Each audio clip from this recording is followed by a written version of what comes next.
عاشق رسول ہوئے ہیں، بہت بڑے عاشق رسول، حضرت سیدنا یوسف بن اسماعیل نبہانی قدس سرہ نورانی، یہ اعلیٰ حضرت کے دور کے بزرگ تھے، پرانے بزرگ ہیں۔ انہوں نے کتاب لکھی ہے برکات آل رسول، اس میں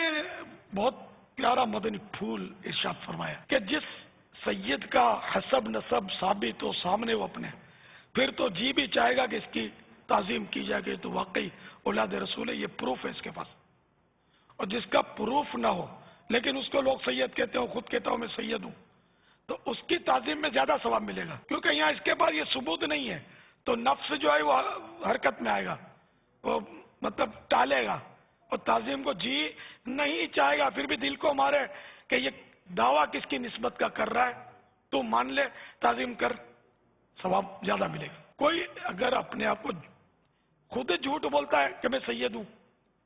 تو جو تعظیم کرے گا اس کو ثواب ملے گا، لیکن یہ جھوٹا جہنم میں لے جانے والا کام کر رہا ہے۔ ہاں، جھوٹا اپنے آپ کو سید بولنا یہ حرام اور جہنم میں لے جانے والا کام ہے۔ تو جھوٹ کبھی بھی اپنے باپ کی طرف جھوٹا باپ نسبت نہ کرے، اور ایسا